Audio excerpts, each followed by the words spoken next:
వీనే న్యూస్కు స్వాగతం. నా పేరు కిరణ్ కుమార్. ఇక్కడ హెడ్లైన్స్. విశాఖను అడ్డగోలుగా దోచుకుంటున్న deputy mayor Sridhar, mayor Kolagani Hari Venkata Kumar.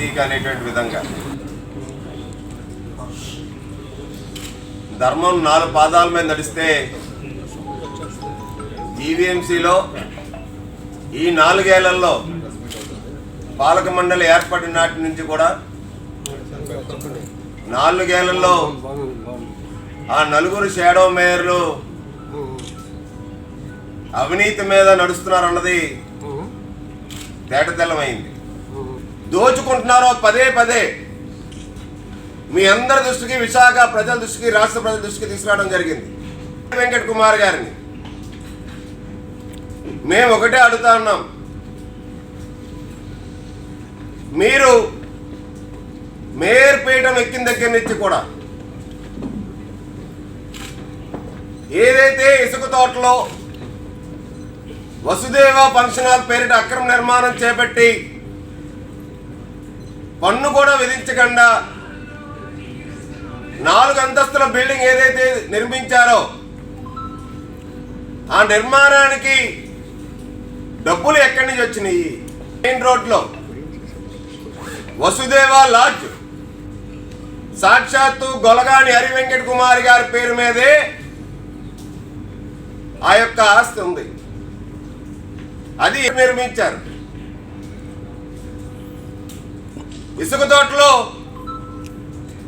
Door number 54-9-4 4 అంతస్తులు అక్రమ నిర్మాణం ఏదైతే ఉందో, 8 ఫ్లాట్లు ఏవైతే ఉన్నాయో ఆ బిల్డింగ్ నిర్మాణం ఎప్పుడు జరిగింది, ఎలా జరిగింది, ఎవరు నిర్మించారు? షాడో మేయర్ ఉన్నటువంటి గొలగాని శ్రీనివాస్ పేరు మీద బిల్డింగ్ ఉన్న మాట వాస్తవం కాదా? 2 ఎకరాల పైగా దాన్ని అధికారంలో వీళ్ళు అధికార దాహంతో డిప్యూటీ మేయరు కలిపి సెటిల్మెంట్ చేసుకొని గండిగుండం మెయిన్ రోడ్డు మీద, నేషనల్ హైవే మీద 2 ఎకరాల్లో గండిగుండం బ్రిడ్జ్ పక్కనే ఏదైతే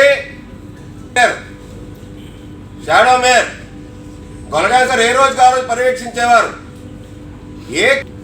ఏ పనుల దగ్గర నుంచి జీవీఎంసీ కాంట్రాక్టరు ఆ యొక్క భవన నిర్మాణాల పనులకి మీకు ఎక్కడెక్కడ మీరు జీవీఎంసీ సంపదని మేయర్ ఛాంబర్లో, పాత మేయర్ ఛాంబర్లో రెడ్ కలర్ చైర్స్ 50 ఉండేవి, సోఫా సెట్లు 2 ఉండేవి, టీపాయ్ ఒకటి ఉండేది, కంప్యూటర్ టేబుల్, అలాగే వాళ్ళ స్టాఫ్కి అవి టేబుల్స్ అవి ఉండేవి.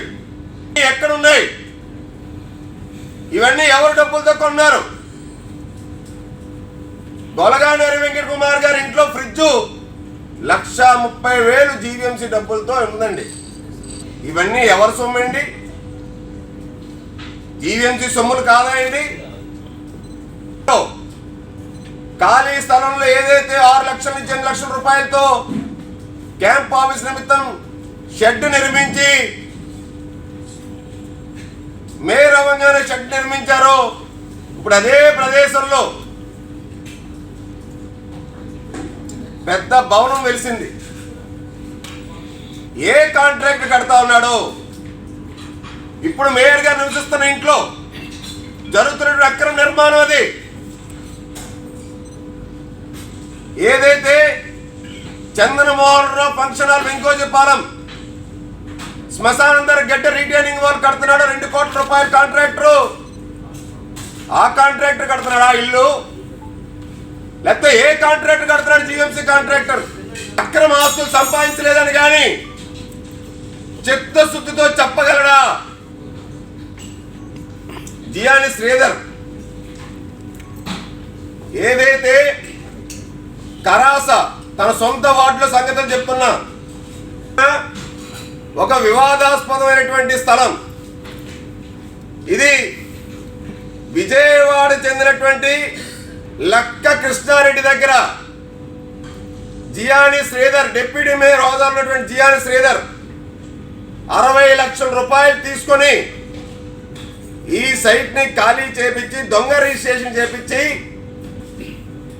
ఇప్పుడు ఈ కంటైనర్ తీయడానికి ఆ వివాదం ఉన్నటువంటి నారాయణ రెడ్డి దగ్గర నుంచి 40 లక్షల రూపాయలు ఇస్తారు కానీ తీయనని ఇవాళ జియాన్ శ్రీధర్ హుకుం జారీ చేసి చేస్తున్నటువంటి 75 లక్షలు జియాన్ శ్రీధర్ కి 4,70,00,000 రూపాయలు పెట్టి ఈ స్థలం కొనడానికి డబ్బులు ఎక్కడి నుంచి వచ్చినాయి?